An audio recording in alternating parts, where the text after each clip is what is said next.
We all know that the right habits and mindsets can be transformational in how we live our lives. But among the sea of advice online, it can be challenging to know who to trust with these important life decisions. At The Standard, we answer those questions and introduce you to some of the most successful people in the world in their fields and the habits and the mindsets they use to achieve their success. To learn more about our social platform, head on over to www.thestandardapp.com. And now, your host, myself, Chris Pallatroni. Welcome to another episode of The Standard. I am your host, Chris Pallatroni, and today's guest is David Laney. David is a professional athlete, specifically is a long-distance endurance runner, and I could not have been more thrilled to get David on the episode. I've known David for a few years now. I reached out to him when we were first building the platform, and he was kind enough to contribute with a few of his good habits and mindsets at the time. But selfishly, because I am a runner and I'm always talking about running and how it helps mental health and well-being, and I love nature, I really wanted to interview him and just peel the layers back, understand a little bit more about how he became a runner, what that really looks like, what's it mean to be a professional athlete, and then clearly dive into some of his habits and his mindsets. And so the first part of the podcast is typically about diving into someone's background, which we do with David. He talks a little bit about when he first started running and why he did it, and sort of the transition from just being somebody who ran to starting to make a career out of it.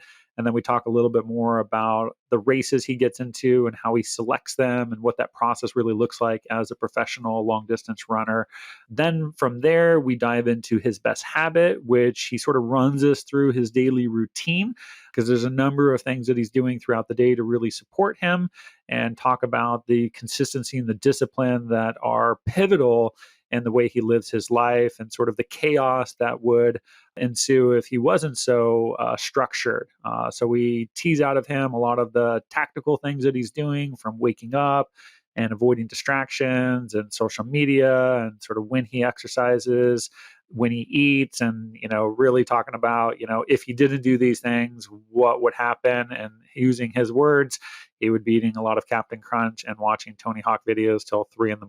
So from there, we pivot over to mindset and really start to explore the power of gratitude and why that's so important to him, both on his runs, but also in his day job when he's not on the trail, and why that is so pivotal to his mind and sort of reframing his outlook on the world. So that was a really fun part of the conversation. And then we finish off with his wish for the world, which has a lot to do with compassion and kindness, and a sort of extending our empathy to those people who we may not know so well, and really the positive effect that would have. So really fun conversation. I really like David. I selfishly wanted to have this conversation for quite some time, and it did not disappoint. So I hope you all enjoyed as much as I did. And without further ado, this is David Laney. Well, I am excited. You were very generous when I first met you. You contributed a couple of videos to the platform I'm building. Yeah, totally. Which were great. And really, this podcast has just been an extension of that. Cool. I got to meet all these really cool people across the planet. And, the podcast was my way that I could put the spotlight back on you guys, get you a little shout out, and really just do a deeper dive into like what makes you guys tick. I think for a lot of athletes, and certainly for a lot of the other coaches that I've met, I think you're the first endurance athlete we've had on this, but I've got a lot of fitness coaches. You guys know so much about mental health and well-being and how to take care of yourselves, because you wear a lot of that on you. It's there's a certain lifestyle you have to lead to even be remotely effective at it. And unfortunately, in this podcast, we won't cover it all, but what we will cover is like what you deem as like your best habit, your best mindset, the things that really sort of support you as an individual. So super excited to do that. But I think what would be really helpful, David, for our listeners is they probably don't know your background very well. Totally. I do. So I'd love you to just, take as long as you need, but like walk us through a little bit. Like, who are you? What do you do? How'd you get into running? So I'll let you sort of like take it away so I don't miss any milestones there. No, that's all good. Yeah, so I started I've been running since I was really young, Yeah. maybe like 4 or 5. I think I just had too much energy. I was like easily distracted and needed like a really clear outlet. for that energy. So I would just run around the block. My dad ran, probably for similar reasons. And so sometimes he would finish his morning run, and then we would go do like, a half mile or a mile or something. So that's kind of like how it really started. And then at recess at school, I would run laps because it was just like I had so much energy. And I would run to school. I would run from school. I just liked the physically like hitting the ground. Like it. Like I don't know if you do. Do you do like ocean sports? No, I'm a runner, and that's pretty much Yeah. it. Yeah. Okay. So if you ever just get in the ocean and just feel that that rhythmic kind of pulse, Mm-hmm. of the waves, running's kind of similar. It's like this really, you're hitting the ground every half a second, and it like there's something in that I just really like, and from a young age, like I liked just like the simplicity and yeah. So started running pretty young, ran cross country track in middle school, high school, college, and then started running trail stuff and road marathon stuff after college. So yeah, that's kind of how it started.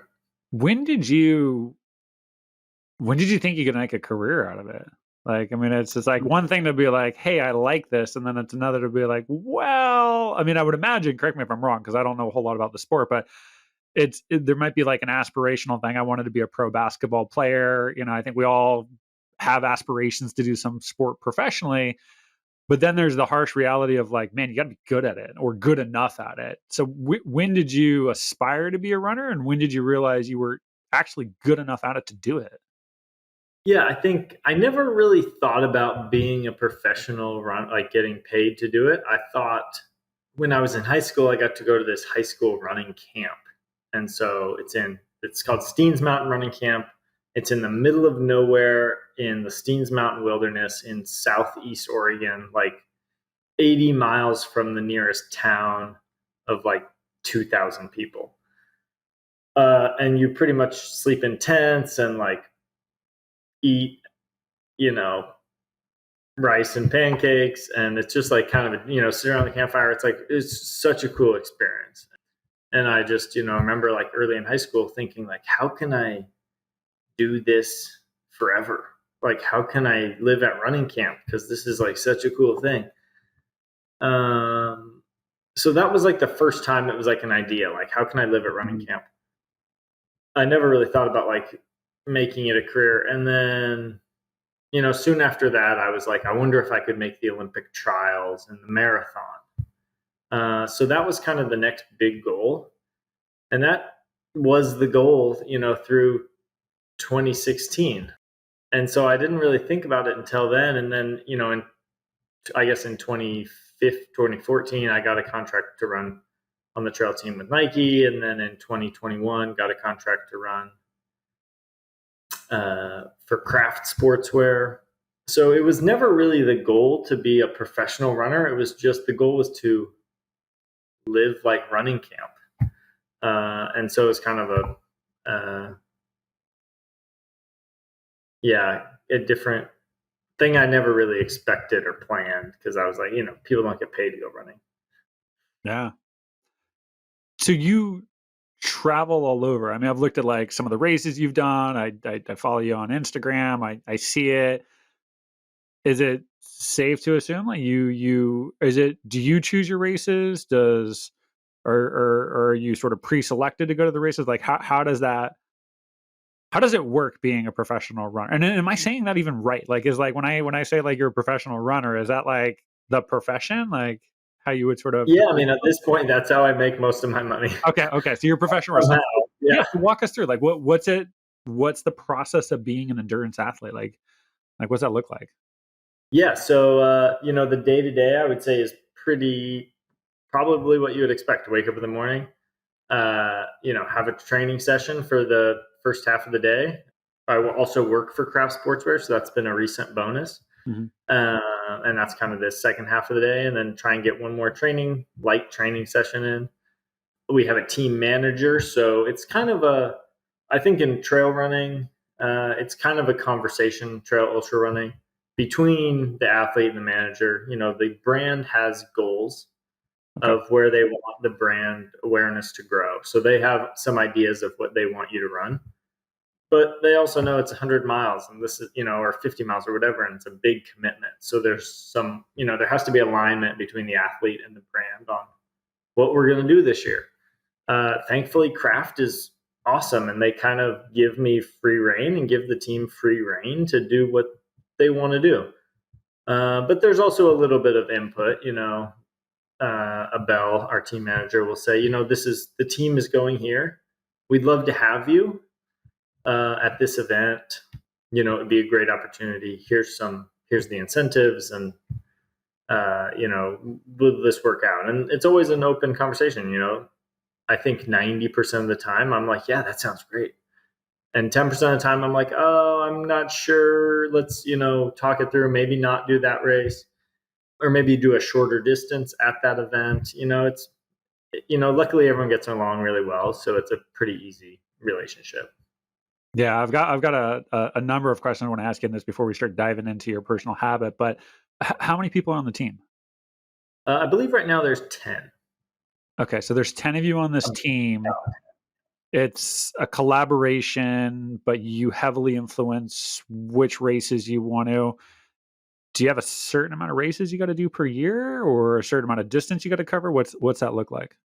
Yeah, so the contract does have a certain amount of races. It's pretty moderate. It's something that a professional trail runner would be able to hit pretty comfortably each Okay. year. The distance is totally up to you. Okay. So as long as they are competitive trail races, they pretty much count. You don't have, we're not forced to only run 100 milers or do 800 milers. If you want to do a 20K, that's great. And if you want to, it's really about being active in the community, racing competitively, Mhm. or at least, racing. Like there's days when the first half of the race you're real competitive, and then you walk, and get passed by 80% of the field. And that's like, they're not hard on us about that kind of thing. It's like, oh yeah, and they're just as supportive in the wins as the losses. So it's a great brand to work with. Yeah, when you think about selecting a particular race, like what factors go into it? Like, is it, hey, I really want to run in that country. I really want to run in that race. Hey, I don't want to run 100 miles. Like, what are some of the things? I got to imagine they change over time. But like when you're thinking Yeah. about committing, like once again, very modest runner over here. But when I think about committing to races, I still think I'm capable of setting PRs at my age. So I'm always like, well, I want to run something that's a little bit flatter, a little faster. I don't want to run the hills. So there's certain criteria that I'll use, but I'm curious for you when you're making these selections, like what goes into that decision making process? Yeah. A lot of it is I'll look at the next 6 months or a year and think, like, what kind of training do I want to do? What kind of training sounds fun? What kind of training sounds reasonable? What kind of training can I, do I have the resources to do? Um, I would love to race in January, but I travel, like from November 1st to like it's just November and December are super busy months. Yeah. So I don't have the time to run a good December or January race. So I kind of look at, life schedule. I love doing mountain races. So I'll usually pick something, when the snow melts, I've got a few things on my calendar. I like going over and doing a race in the Alps. So sometimes it's just practicality, and sometimes it's, oh, I want to go train, do a bunch of vert for 6 or 8 weeks, and just do something mountainous for training. So that's often like what kind of training sounds fun often dictates what kind of races I'll do. What's the farthest race you've run? UTMB was in 20. The course changes, Yeah. minor changes, but in 2016, I think it was like 108 miles. At least that's what my watch said. So that's the farthest, longest I've run. Is there any ambition to run a race that's farther than that? Yeah, I would definitely like to do. I'd like to do like 150. 200 seems pretty long. 250 doesn't seem super fun. um, but yeah, I would do like a 200. I'd do a 200 miler. Yeah.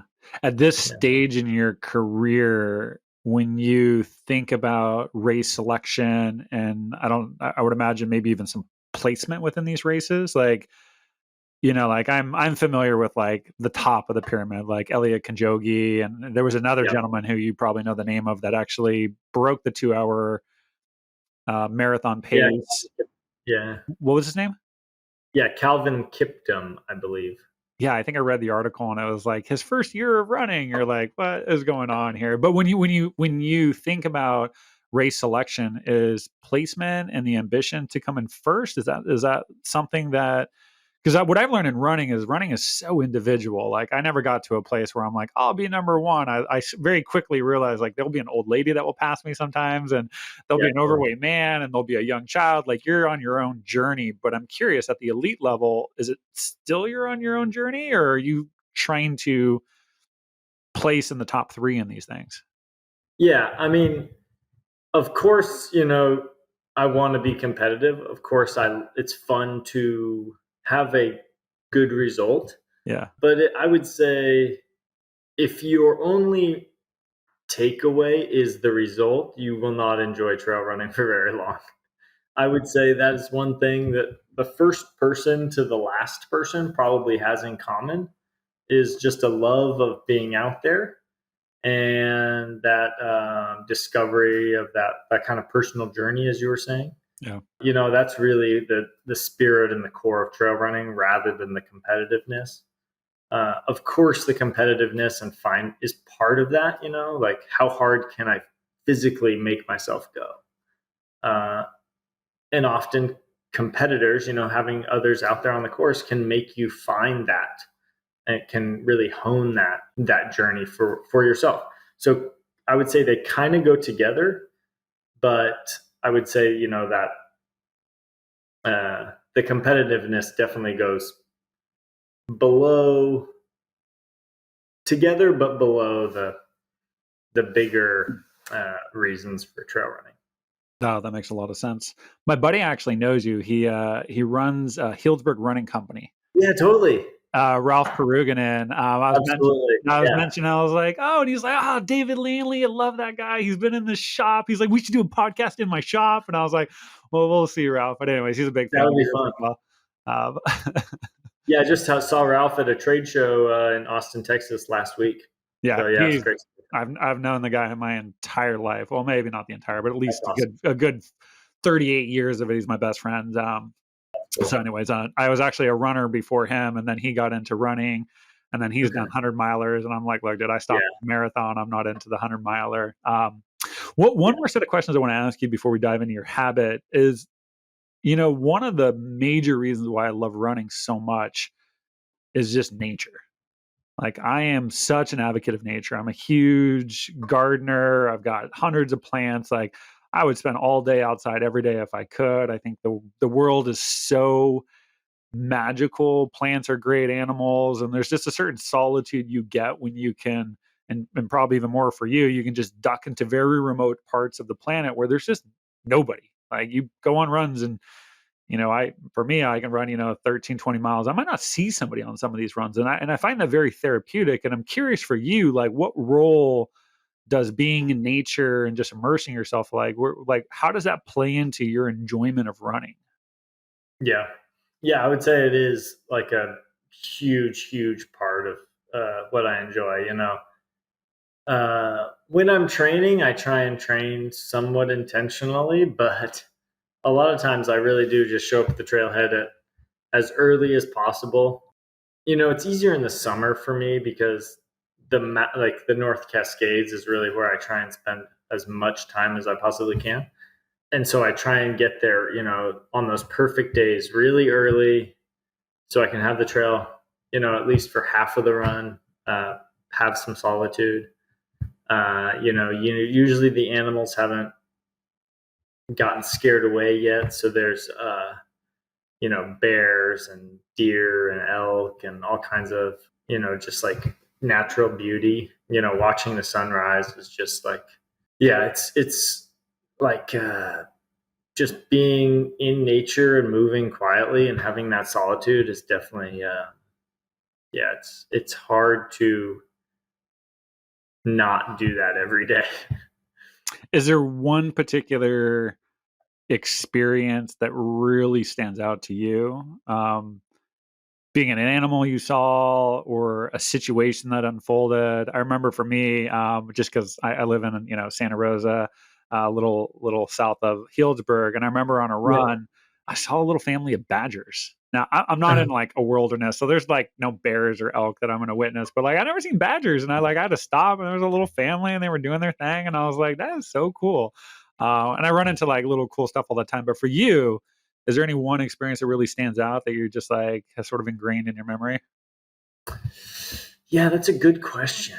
The summer of 2020 or 2021, I was on the west side of Mount Baker in Washington, and I kind of came around this kind of like it's this kind of super rocky outcropping of the mountain. It's really like a Baker's kind of a unique area, but there's kind of this ridge leading up to the mountain, super rocky. And I come around and there's maybe 30 to 50 mountain goats, like young, old, like the whole herd. And they're maybe pretty close. I would say the main core of the group is like 50 feet away, like, Yeah. fairly close. And they're kind of moving in this general direction up the mountain. And I'm running pretty hard. I would say I was like working pretty hard. As a technical uphill trail, but I'm like huffing and puffing, and over the next like 5 or 10 minutes, they just like put this huge gap on me. Like I'm running pretty hard, and this herd of goats with babies and the works, just like, and they're not really running; they're just kind of walking. And like I just kind of had to stop and sit and watch them, and then they start crossing this glacier, and I'm like, man, the fact that these things live, like, they never took a glacier travel class, like a Yeah. crevasse safety class. Like they're just walking across this thing, Yeah. uh, as they've been doing uninterrupted forever. So yeah, I mean that was an interesting, like, like they're just out there doing their thing, and they're just so much more efficient than I can dream of being. That's cool. So, Yeah. yeah, that was a cool. Yeah. I think there's so many cool things, whether you're running in extreme temperature and it's just the thrill of recognizing you can put yourself through some pretty brutal environmental elements, or just the stuff you'll see out there. Okay, I thought it was important to like capture a little bit of your background, because as I started off in this podcast, and so true for so many of the fitness athletes that I bring on, is I think we can assume that there's so much you got to do to take care of yourself. Right. It's your sleeping, it's your nutrition, it's your stretching. I mean, it's your body work. I mean, like there's like, I know what I put myself through, and I'm not even half of what you're doing. So I wanted to sort of set the stage here. And once again, I recognize you got a lot of good habits that you probably have, but we'll dive into one, and sort of I'll tease out of you as much tactical elements of it as we can, and then we'll pivot over to a mindset. But for you at this stage of where you're at, is there one particular habit that really stands out that is supporting your mental health, your well-being, your ultimate success in what you do? Yeah, I think it's a great question, and I would say, and I don't mean to get myself off the hook and not answer it. Yeah.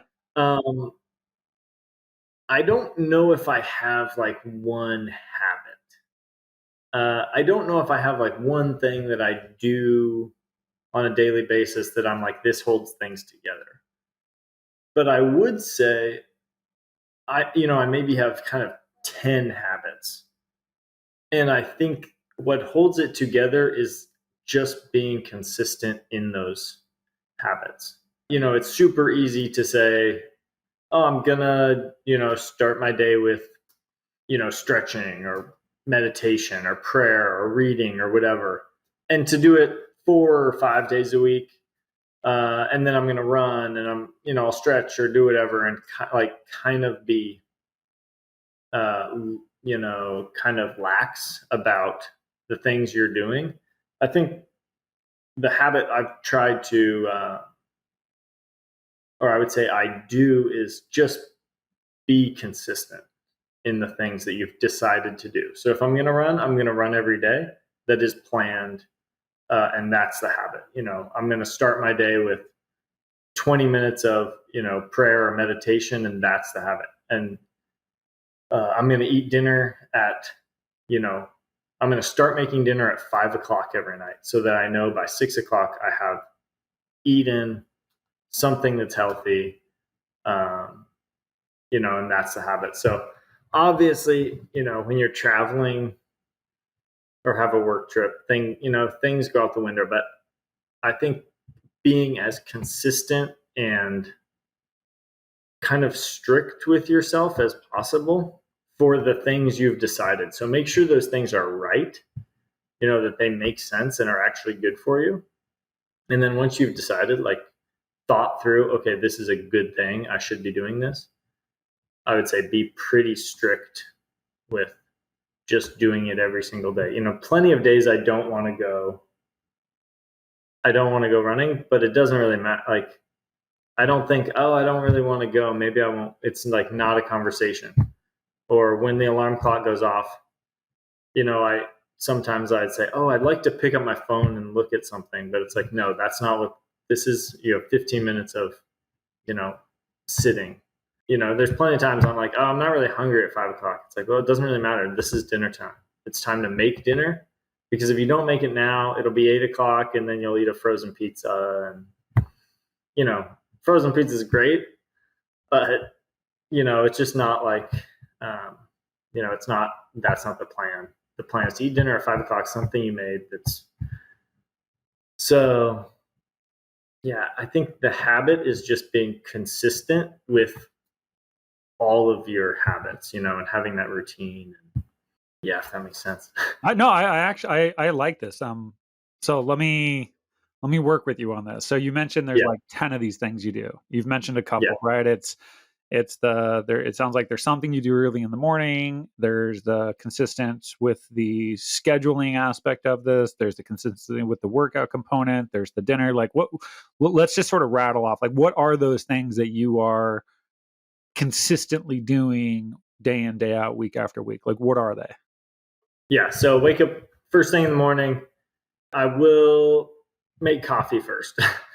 And then I'll either have, sometimes it's 5 minutes or, sometimes it's an hour, and I will, sit or read or meditate or pray or have, whatever, but it is silent. I'm not on my phone. I haven't touched my phone.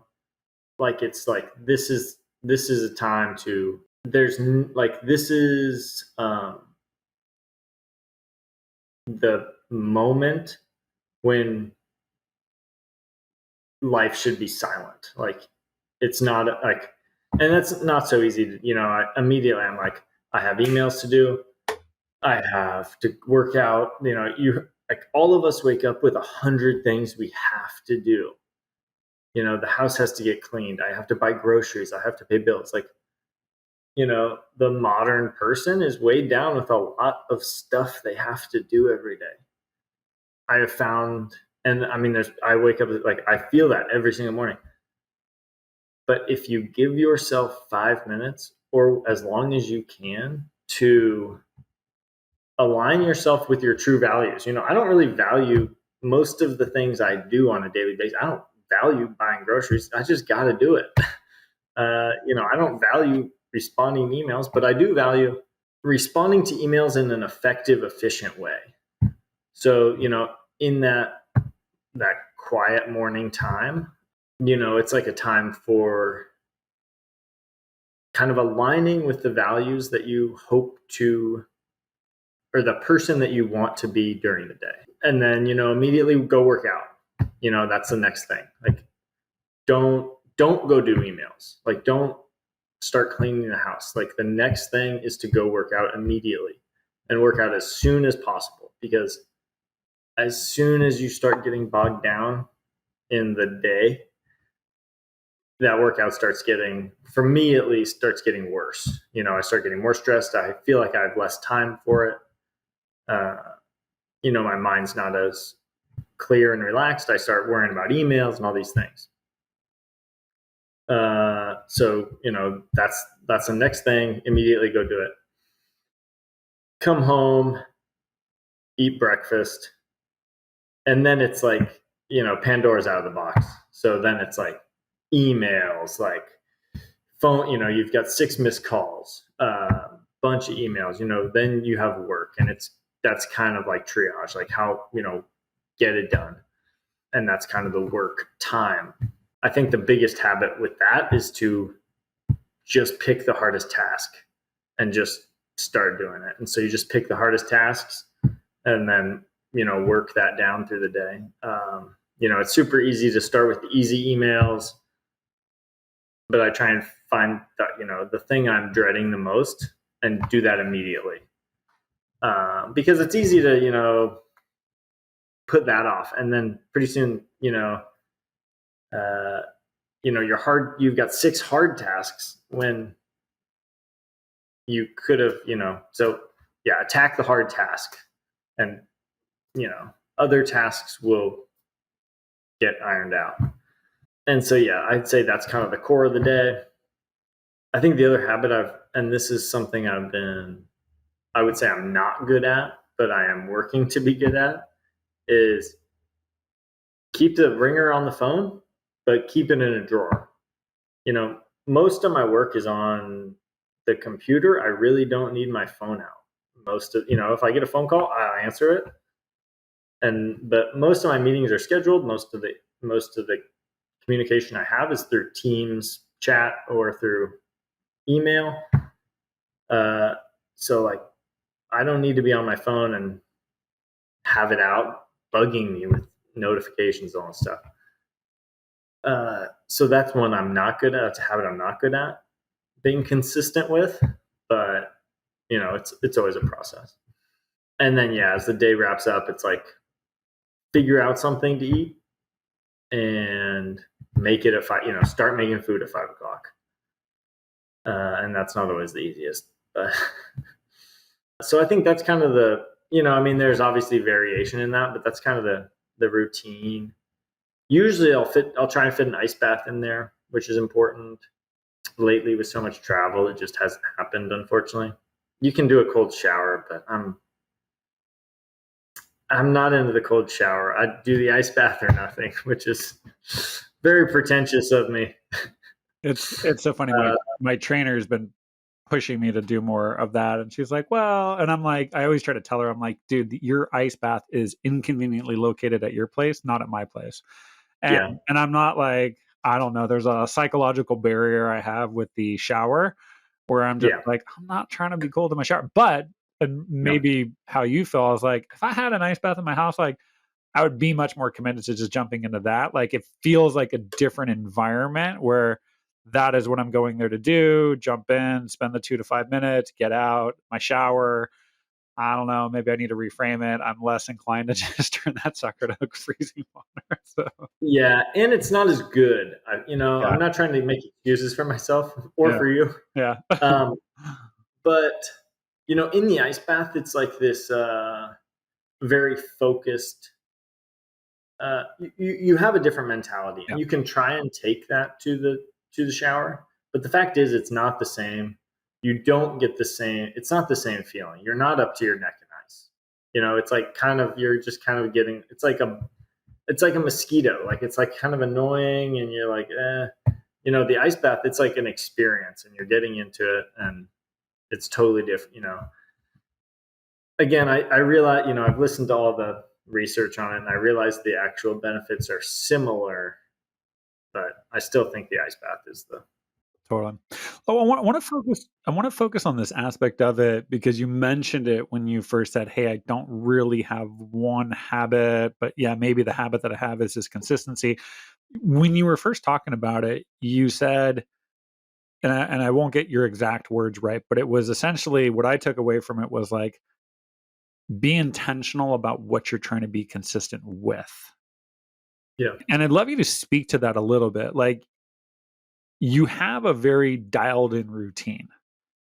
And I know enough about mental health and wellness that I can read into all these things, and it may not be exactly why you do it, but like I know the value of why you avoid the phone in the morning, and I know why you put your phone in the drawer, and I understand why you focus on your values first thing, and why you get your running in, and like I mean, we could just riff on that all day long. But I'm very curious of when it comes to this planning, when it comes to this moment, whether it's done weekly or quarterly or however you get to here's how I want to live my day, here's how I want my days to go, here's how I want my quarter to go. Like, walk me through that process. Like, what are you doing and why are you doing it that way? Yeah, good question. So some of it definitely it's a little complicated, but some of it is if if I don't do that, the person I am is like here's an example. My wife's out of town this week for the holidays. When my wife's in town, the kitchen, I keep we both do, but I don't make a mess. I don't have orange peels and banana peels and peanut butter. Like I'm looking at my counter right here, and there's a jar of peanut butter open, spoon next to it, orange peels on the counter, 3 bananas, dishes. It's a mess.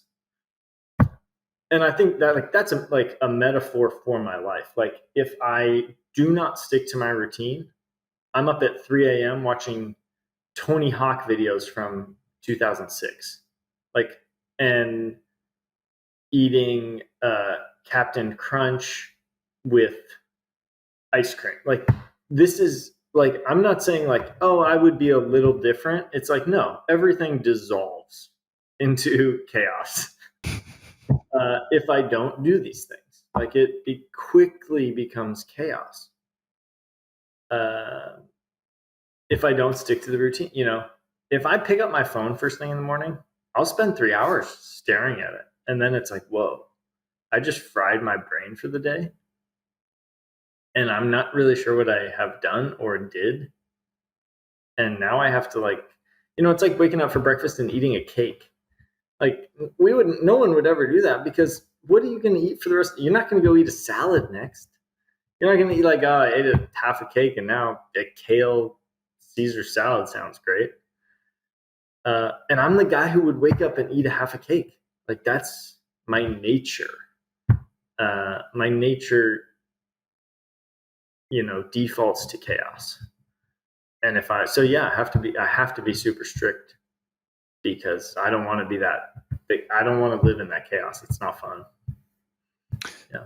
So is this done weekly or like when you're, it sounds like, and I'm going to fill in some gaps. So please correct me where I'm wrong, but you don't get to a schedule like that without trial and error. You learn what time you're best to wake up. You learn what sort of is Yeah. the best thing for you. Are you a morning workout person, a later day? Like it's all trial and error. And I'll just assume you've done enough trial and error that you've sort of found the right place within the day.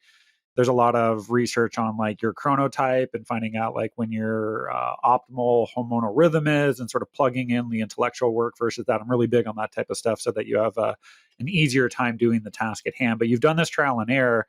So when you're running through the schedule, is this just like you've trialed and errored it and this is just on repeat? Or do you actually like sit down for like a weekly planning session and like map out your next week or your next month? Like how does your schedule become your schedule, if you will? Yeah. So I would say two things. Since I was super young, I would say kind of elementary school or middle school, I had the same basic routine. So, wake up, do a time of quiet, go work out immediately, eat breakfast, and then school or whatever, that core of the day, chaos. Like it's really not scheduled. You're just kind of, it's just a fight. because you can't schedule, like you can't force your life into a schedule. But it is scheduled chaos, I guess I would say. And then come home, eat dinner early, and then map out. So it's, after I'm done eating dinner, before I go to bed, I map out the next day, loosely. Like things come up I don't expect all the time. And, you adapt to that. So it should be like very flexible, but very structured as well. At least that's what I've found success with. So having those core things, you start the day. If you wake up early enough, you pretty much get the first hour or two to yourself anyway. Yeah. And nobody will bug you, or there won't be chaos. So you can kind of force that down a little bit. But again, then things happen, like I had a 5 a.m. flight the other day, and I had to drive to the airport, and it's like, I just like the morning didn't work. So I worked out later, that does happen. I've also woke up at 3 a.m. to do a workout, and, usually that goes better, but sometimes that doesn't work either. You have a bad workout and you're kind of, rush through everything. So I think, you got to be intentional with the routine, got to be pretty strict. But then again, there is a point when you're like, I'm forcing this. You have to be, or I have to be more flexible than I like to be. Yeah, no, that makes a lot of sense. Intuition comes up a lot on this podcast of, I think for people that are top performers, whatever that means to them in whatever industry, there's this balance between focus and discipline, but at the same time, like not just doing something for the sake of checking off the box, because, even if we're using something as siloed as like a running workout, your intuition may be like, dude, it's not the day to push that. And clearly, if you do, it could lead to an injury, which can set you back. But then there's that balance of like, am I being weak today? Am I mentally weak, or am I on to something? And I think that's always a struggle to kind of fill that out. The last thing I'd love you to talk about in this before we pivot over to a mindset, and you've said it a couple of different times, and I think people really struggle with this concept. I think people in general struggle with being intentional about their day and choosing the way that they want to have the best day ever. There's a great little motivational video that I watch, and I've watched it like 1,000 times, of, if today was the best day ever, what would it look like? Like, what would that look like? And I think for a lot of people, it wouldn't be eating the cake and Captain Crunch, which I'm right there with you. I love cereal. It would be having more discipline and doing things that are going to push you out of your comfort zone to some extent, stretch, not snap, but yet make you feel like you're living life. But so there's this intentionality component that I think people are missing. But what I want you to talk about is you make a plan, and you've used the word I'm strict, which the way I'm interpreting that is, if you say you're going to do it, you do it. You don't ask yourself in the moment, well, do I feel like making dinner? No, I said I'm going to make it, stop thinking about it, move forward. Same thing with runs. And so you've described that in a couple of different ways. And if you can, speak to like that moment, because I think a lot of people have this misunderstanding of what successful people do, and they're like, well, I mean, David's a runner, like, I mean, just look at him, like it's easy for him. And if they honestly got an honest perspective of the way you're thinking, it's like, no, dude, half the runs I do I don't want to do, right? Like, you know what I mean? Like, it was raining earlier today, and I was praying it wasn't going to run when I go for a run later, because I'm still going to go for the run. And I'm like, fuck, I don't want to run in pouring rain today, but I will because I said I would. So talk to me about this. You scheduled something. You're now in the moment of it. You don't want to do it, but you do it. Mm-hmm. How? Yeah. So we were taking an ice bath this summer in Chamonix with my team manager, and he's newer to the ice bath. We'll say he's adopted it since summer, but he hated it the first time. I was like, oh, let's go ice bath, and he's like, absolutely not. That sounds like the. And I said, he's like, why do you do this? And I think, I don't know I don't remember what I said, but he said later, he's like, you said it just has to be done. Like, you don't think about it. This has to be done today. And I think to some extent that mentality that works. You just pick these things, you don't think about it. It's not like going out to dinner. I'm not going to read Yelp reviews and decide between 3 different restaurants. I'm like, this is what's happening. I don't even think about it. Like, it's like, this is the next activity. It doesn't come into my mind. Like, maybe I feel like I don't want to go and I'm like, okay. But yeah. And then the other side of it is there's plenty of days I want to go. I don't run every single day. I do some kind of workout or something, but there's plenty of days I want to go running, but I know, due to injury or fatigue or whatever, that's not the thing. So usually you have to be aware enough to pick the harder decision, kind of. Sometimes the harder decision is sitting on your couch and reading a book for an hour because your body is fried. And I think that's where sitting in silence kind of helps you hear that. We all know if those days when it's like, I don't want to go out because it's rainy and I'd rather sit here and drink hot chocolate. And we know when it's like, I want to go out there, but my body is fried and I need to rest. And sitting here and drinking hot chocolate is not going to be really that fun, but that's what has to happen right now. So I don't know if I have a clear answer on how people should, or how I do it, but I think there is some intuition in that intentionality, if that makes sense. I remember listening to a motivational video by Elliot Kipchoge, and I remember him talking about he was talking about this very topic of not wanting to do something in the moment, and he described it as being a slave to your emotions. Because humans are emotional. I mean, emotion usually precedes logic in a lot of situations. And so he was more or less like, if in that moment of whatever that task may be, if you choose to pay attention to the way you feel, then you are a slave to your emotion. And it really stuck with me. I mean, I was like, God, that's so true, because there's so many. It's cold out, it's rainy out. I mean, pick an excuse. And so it really resonated with me of just like, I don't want to be a slave, even if it's a slave to myself. That sounds horrible. And so it really hit home. And then another one, James Lawrence, the Iron Cowboy. I don't know if you've listened to any of his stuff over the years, but with him doing 101 triathlons in 101 days, which is just, I can't even process that completely. He would say his persona of the Iron Cowboy, it would get to a place where the voice in your head that's sort of saying like, you lunatic, what are you doing? Like, he was just like, that voice doesn't even show up anymore. And I was like, well, that's just next level, because like that voice clearly is still showing up for me. I haven't fully like gotten rid of it. But I think it speaks to the fact that like we're all sort of built the same way, where we have the best intentions, but then the moment comes and it's hard to carry through with the intention. So you got to find a way to frame it, mantra it out, build some mentality because if you always concede in the moment, I mean, to your point, you'll eat cake and Captain Crunch and watch Tony Hawk videos all night, so. Let's pivot over to mindset. So similar thing here. Is there one mindset that's helping you out more than not at this stage in your life? So less about a habit per se, but just a way of thinking that is really instrumental at this stage of your life.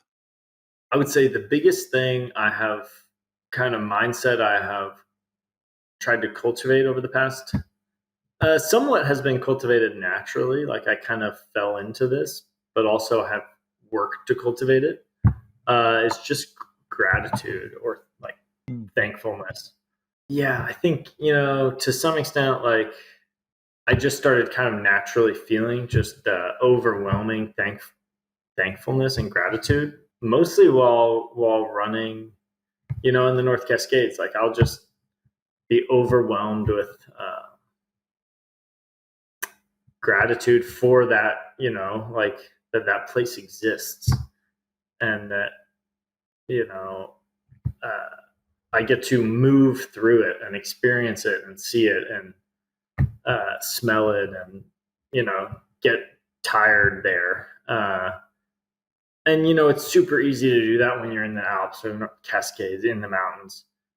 And there is a ton of energy in that. And then I have work to bring that into, kind of the things that I don't like to deal with or don't like, dealing with injuries or recovery or, work challenges. Like if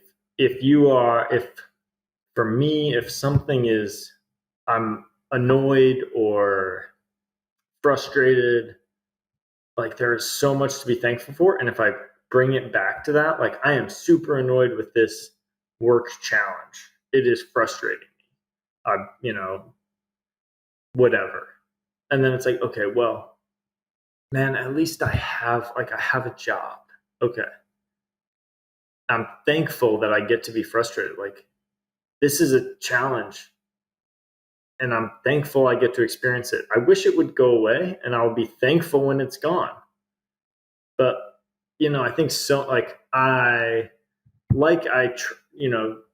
default to chaos, like eat Captain Crunch and watch Tony Hawk. I default to complaining. Like I'm like, this is bad. Work is stupid. Conflict is stupid. Everyone's stupid. And it's like, well, that's a lie. That's completely false. Everyone's working really hard, and be thankful for this challenge because it is an opportunity to practice the values that you want to practice. It's super easy to when it's 70 and sunny to go running. It's super easy when work is easy and you're getting paid to whatever. And I think that gratitude can totally shift your attitude and shift your mindset. And just anytime I complain, I've worked to, I'll complain all the time, but I try and catch myself and say, okay, this is annoying. I'm complaining about this thing. And I think it's okay to, I don't know if complain is right, but it's okay to be annoyed. It's totally fine. People should be annoyed and frustrated and whatever. And then figure it out and be thankful that you get to experience that. And, go back to, there's a lot to be thankful for that we don't see. And there's a lot that we complain about that are super easy to see. So I love the extreme there because I always use the analogy to it was like when it's 70 or sunny. I mean, like shit, dude, it's easy for us all to be happy. But I love the dichotomy between being thankful for running. I think about it all the time. I'm like, man, how many years can I enjoy this? Like, I hope I'm running into my 90s because, like, shit, dude, like, how will I replace this? Like, how am I going to, like, go detox? Like, I'm a grumpy person. There's only been a few times in my life where I couldn't run. And, like, it takes about 2 weeks. And then, like, mean Chris starts to set in. And my wife's like, ooh, dude, you need to she's learned, like, did you want to go for a run? Go for a run. Like, but I think about it all the time. I was like, dude, what joy to be able to go run. Even if I had to run in rain today, which thank God it's not raining anymore, I would have been like, dude, thank God. Like, I get this luxury. I've got 2 legs. I'm capable of doing this. But I also love the fact that you brought it back to like work. There's plenty of things, and I fall right in that boat of like, damn this and damn that, and it almost sounds like when you are doing that complaining, and I've definitely been there. It's almost like it's a trigger of like look for the positive. And I'm curious for you, is there a very specific way you go through gratitude? In other words, like, are there certain prompts and questions you ask, or is it more just like the idea behind it and whatever flows? Like, how does that work for you? Yeah, I think it's pretty organic. It's definitely not structured. So and usually it's born out of a complaint. So I'll be annoyed or complaining to myself about something, and then it's like, whoa, the fact that you get to complain about this, like I had to pay the mechanic $2,000 to fix my car, and it's like, oof, that that stings a bit. And then it's like, whoa, you have a car and there's a mechanic that can fix it. Are you kidding me?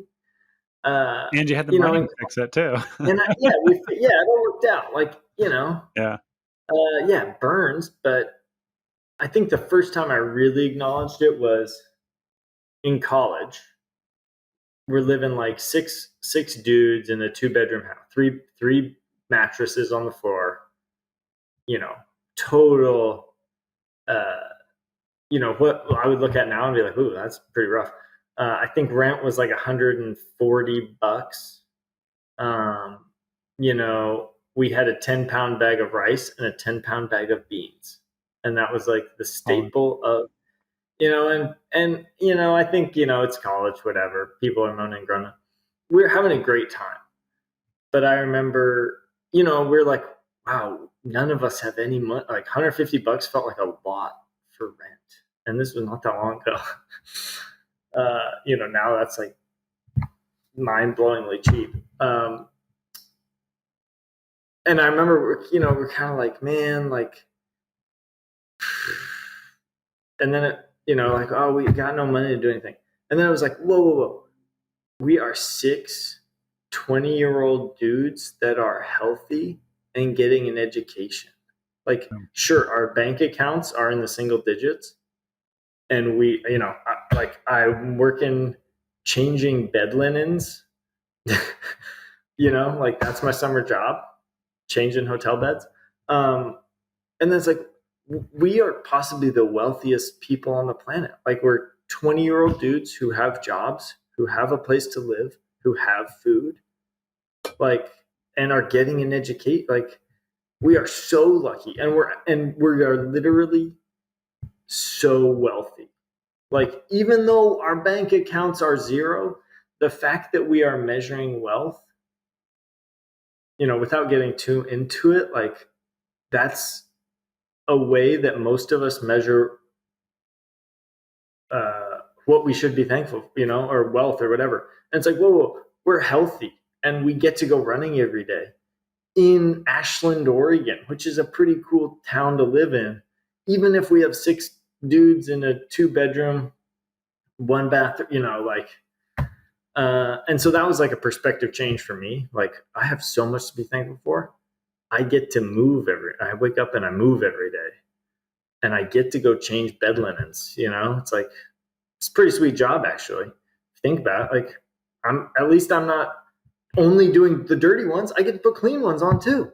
So I think it's just like you can always find something to be thankful for, and it will be a light and make you find more things to be thankful for. And then pretty soon you're just like, whoa, this is rad, because it is. It's pretty cool. So I love that they say gratitude is the golden frame in which we should see life. yeah. What I love about the way you said it is because you brought the word perspective into it. And I think perspective is a really big key there. I don't know. I always remember what it was like when I first moved out of my parents' house and I had like nothing, you know what I mean? Like literally you have like nothing to your name. And Yeah. I look back then to now and it's a world of difference in so many ways. And I'm like, am I happier? Yeah. Like, am I happier? Like, because those days of, summer vacation when you're a kid and you're hanging with your homies and who knows what you're doing, like playing video games and smoking pot and like all that. And you're just like, dude, these are some fun fucking times. But we're having a blast. And then like, things change and a lot of for the positive. And then I look back at those days and I was like, man, we didn't have a whole lot, but like we were having a pretty good time. And I just think it's good to try to remind yourself of like all those little things along the way. So I love the fact that you brought in the concept of perspective. And I also really enjoy the fact that you were tiptoeing on the concept, which is a whole nother podcast of like, I think society is so wrapped up in money. And like, I get it. Like we all financially worry about stuff probably way more than we should. However, if you've ever paid attention to people on their deathbed, and I think of like Steve Jobs, the founder of Apple, billionaire, I mean, building revolutionary products. When he got diagnosed with cancer, he would have traded everything for better health. Like absolutely everything. He would have given away the entire empire to spend more time on the planet because he wasn't healthy. So I think sometimes we get our priorities wrong of like, yeah, we do need a certain threshold to like survive and not completely freak out on finances. However, health goes a really long ways. Happiness goes a really long ways. And like in some ways, like you don't need money for that. And so my hope would be is like everybody doesn't over index on keeping up with the Joneses and more cars and more houses. Like, hey, dude, like go find the thing that really gets you going in life. And like, I think you'll realize like you don't need a bunch of money to like live a rich life. Totally. So I love the Yeah. fact that you touched on that a little bit, which actually brings me to my final question for you. So we focus so much on this podcast on individual habits of people, yours specifically, but I'm always so concerned with the broader collective, right? We live on this planet. We're all interconnected, regardless of your race or your culture or the country you're in. We're in an ecosystem, very much like nature. And if you know anything about nature, it is all interconnected. And so the question is this, like, if you could wave a wand and give all of humanity some habit, some mindset that you thought would nudge us all in a more loving and kind direction, what would it be? Yeah, that's a great question. Yeah, I mean, this is like a total cliche, but like just when you're interacting with someone, or not even interacting, but thinking about others, like we frequently don't give others the benefit of the doubt. Like we frequently don't put ourselves in someone else's shoes. Uh, if all of us just tried to be compassionate, I guess compassion with others. I was on a flight yesterday, super tight.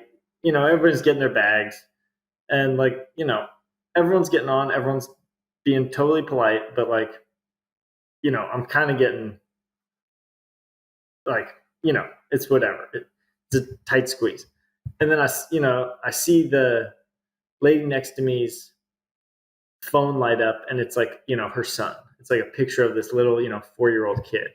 And I'm like, man, like, at first I was kind of like annoyed with this person. They're, kind of like just being loud and whatever. And then I like see the kid and I'm like, oh man, like, this is a person like that is loved and that loves other people.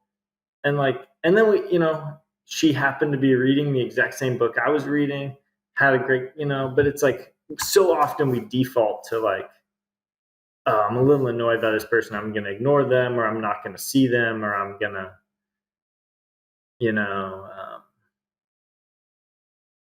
be indifferent, like, and just like choose to be compassionate, just choose to be like, this person's trying. And even if they're not, like maybe it's because they've never been treated compassionately. And if you give them that little spark, maybe in a year or in 20 years, that will, the butterfly effect is real. So yeah, that's what I would say. Just put yourself in someone's shoes and choose compassion, because yeah, it's way better. I love it. I do a lot of research on kindness, and it's hard, man. It's hard to put yourself in another person's shoes. And I would almost even argue to some extent, compassion almost has to start within too, right? Like we're so hard on ourselves, right? Like when you learn, and your meditation probably is a good time you can practice, where you start to observe your own thoughts and realize like how you're judging yourself. And I think as you get better with that, you can extend it to your family, your community. But kindness is real. The ripple effect is a real thing. Butterfly effect, it's all sort of the same thing. So I love that. Where can people go to learn more about you, David? Where's the right place to send them? That's a good question. I really, at this point, only use Instagram. So my Instagram handle's David Laney 12. And yeah, I'm always happy to answer questions. So I'll try and respond to messages as much as possible. I also try not to go on there every day, so it might take a while. But yeah, that's pretty much it. I think Craft has a YouTube channel that might also have some stuff. Awesome. David, this has been great. Thanks so much for coming on. It was thank you. a pleasure to learn more about you. I think you got some great habits and mindsets, and I think our listeners will love it. So thanks for joining us today. Yeah, thank you so much. I really appreciate it. Awesome. Thank you for listening to another episode of The Standard. Before we go, click on the link in the show notes of this episode to learn more about today's guest. And if you enjoyed this episode, please share it with somebody who you think would benefit from it as well.